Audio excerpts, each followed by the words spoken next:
अस्सलाम वालेकुम।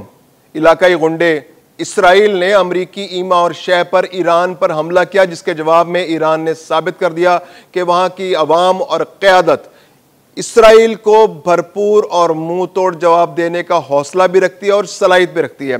गुज़श्ता रात ईरान ने इसराइल पर मिसाइलों की बारिश कर दी, जिससे 4 इसराइली हलाक हो गए और 60 जख्मी हो गए। तल अवीव में एक फौजी अड्डे को निशाना बनाया गया, जबकि वजारत दिफा की इमारत को भी शदीद नुकसान पहुंचाया गया। इसराइली शहरी रात भर बंकरों में छुपे रहे, सायरन बजते रहे और वहां पर खौफ व हरास की फिजा छाई रही।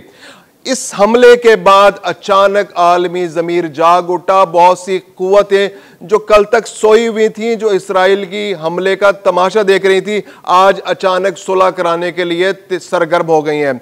रूस, चीन, यूरोप के बहुत सारे ममालिक और अमेरिका भी, और इसके अलावा बहुत सारे पड़ोसी ममालिक अचानक सफारती कोशिशें उन्होंने तेज कर दी हैं और कोशिश कर रहे हैं कि इस जंग को फैलने से रोका जा सके। मैं हूं खुर्रम कलीम और आप देख रहे हैं 24 डिजिटल। जिस तरह से इसराइल ने बुज़राना हमला किया ईरान पर, उसके बाद तवक्को की जा रही थी कि शायद ईरान उस तरह से जवाब न दे सके, क्योंकि ईरान का बहुत शदीद नुकसान हो गया था। लेकिन ईरान ने अपने बुलंद हौसले का मुजाहरा किया, पॉलिटिकल विल और इंटेंट दिखाई। वहां की क़यादत ने भरपूर जवाब देने का फैसला किया और जवाब देकर दिखाया। आयरन डूम, जिस पर बड़ा फख्र था इसराइल को कि आयरन डूम एक ऐसी चीज है कि उसके जरिए इसराइल का दिफा नाकाबिल तस्खीर हो चुका है, लेकिन आयरन डूम जो उनका फिजाई दिफाई निज़ाम है, उसको भी कल ईरान के मिसाइलों की बारिश ने गैर मौसर करके रख दिया और वहां पर अहम इमारतों को नुकसान पहुंचाया, निशाना बनाया, फौजी अड्डे को निशाना बनाया। इसके अलावा बहुत सी इमारतें तबाह कर दी और रात भर इसराइल के शहरों में सायरन बजते रहे, लोग चूहों की तरह बंकरों में छुपे रहे, खौफ और हरास की फिजा फैल गई, इसराइली अवाम में परेशानी की लहर दौड़ गई। ये सब कुछ हुआ नेतन्याहू के गैर जिम्मेदाराना रवैये की वजह से, जो वो अमरीकी ईमा पर कर रहा है। और आज तमाम आलमी कुव्वतें एक बार फिर निकल आई हैं कि जनाब ईरान और इसराइल के दरमियान सुलह की जाए, क्योंकि इससे तो खित्ते में बड़ा नुकसान पहुंच रहा है, बहुत अमन को नुकसान हो रहा है।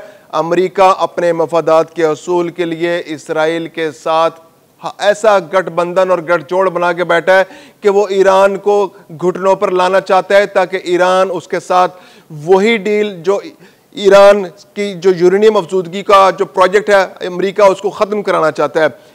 कल सलामती कौंसिल में इंतहाई ढिठाई के साथ अमरीकी नुमाइंदे ने खुलकर कहा कि इसराइल ने जो भी हमला किया है, ये उसको अपना दिफा करने का पूरा हक हासिल है और ये उसने अपने दिफा में किया।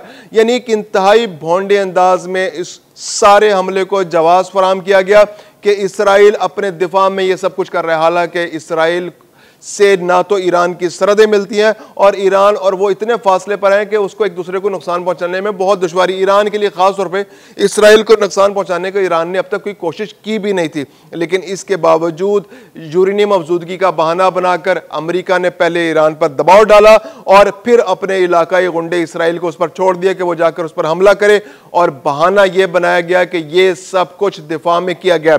दूसरी जानिब ईरान ने पॉलिटिकल इंटेंट और शो की और बताया कि वो किसी भी हमले का जवाब देने का हौसला रखता है। अपनी सलाहियत के मुताबिक उसने भरपूर अंदाज में जवाबी कार्रवाई की, 2 तैयारे मार गिराए, खातून पायलट को गिरफ्तार कर लिया। इसके अलावा आयरन डूम की जो फिजा थी, जो बहुत बड़ा हवा बना हुआ था, आयरन डूम जो है वो इसराइल को नाकाबिल तस्खीर बना चुका है, उसकी हवा भी निकाल दी।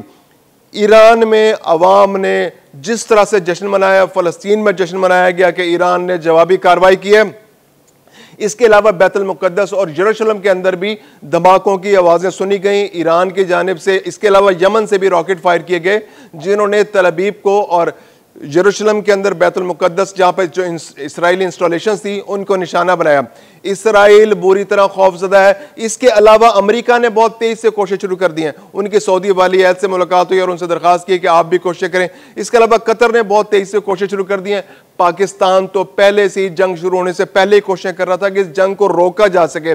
सऊदी अरब भी कोशिश कर रहा था कि इस जंग को रोका जा सके। कतर की जानिब से भी कोशिश थी कि इस जंग को किसी तरह रोका जा सके, लेकिन बाकी दुनिया जो है वो तमाशा देख रही थी। और जब इसराइल ने हमला किया तो उसके बाद, और जब ईरान ने जवाबी कार्रवाई खासतौर पर की, तो अब बहुत सारे ममालिक एक्टिव हो गए हैं। अब रूस ने सालसी की पेशिश कर दी है कि हम ईरान और इसराइल के दरमियान सालसी कराए थे।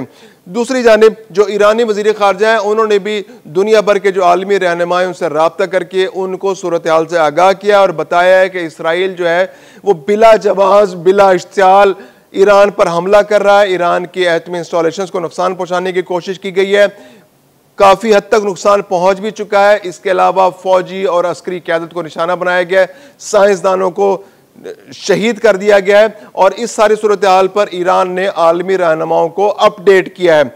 दूसरी जानिब चीन ने भी शदीद रद्दअमल जाहिर किया और चीन ने कहा है कि ये आलमी अमन को खतरे में डालने की इसराइल की एक इंतहाई घिनौनी और घटिया कोशिश है। दूसरी जानिब यूरोप के बहुत से ममालिक ने भी इस वक्त अमन के लिए कोशिश शुरू कर दी है। जो ममालिक पहले तमाशा देख रहे थे, जो जंग होने का इंतजार कर रहे थे, बहुत सारे आलमी रहनुमाओं का कहना है, जो इंटरनेशनल अफेयर्स पर नजर रखते हैं, उनका कहना है कि अगर इस सूरत हाल पर काबू नहीं पाया जा गया तो एक तीसरी आलमी जंग भी हो सकती है और एक ऐसी आलमी जंग होगी जो इस खित्ते तक महदूद नहीं रहेगी, जो दुनिया में फैल सकती है, क्योंकि ये एक इंतहाई सेंसिटिव इलाका है और ये कोई आम कन्वेंशनल वॉर नहीं होगी। ये कन्वेंशनल वॉर एक न्यूक्लियर वॉर में चेंज हो सकती है।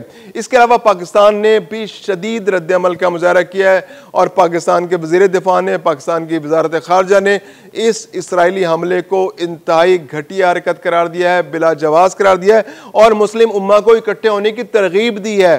वज़ीर दिफा ख्वाजा आसिफ का कहना है कि OIC को अब इकट्ठा हो जाना चाहिए। अब किस चीज़ का इंतजार कर रहे हैं? एक एक करके मुसलमान ममालिक को निशाना बनाया जा रहा है।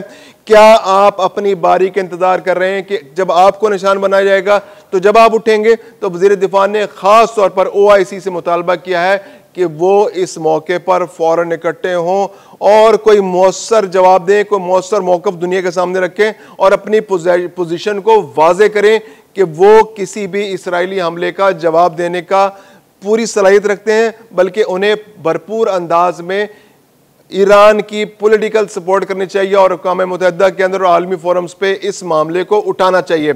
कल होने वाले हमलों के बाद अब दोबारा से रीग्रुप हो गए हैं। उन्होंने जो लोग शहीद हो गए थे उनकी जगह नए अपार्टमेंट्स हो गए हैं, नए आर्मी चीफ आ गए हैं, नए पासदारान इनकलाब के नए कमांडर आ गए हैं और अली खामनाई की क़यादत में भरपूर सलाहियत के साथ ईरान कोशिश कर रहा है कि इसराइल का के जो हमले हैं उनका दिफा करे। दूसरी जानिब इसराइल ने अपने हमले जारी रखे हुए हैं।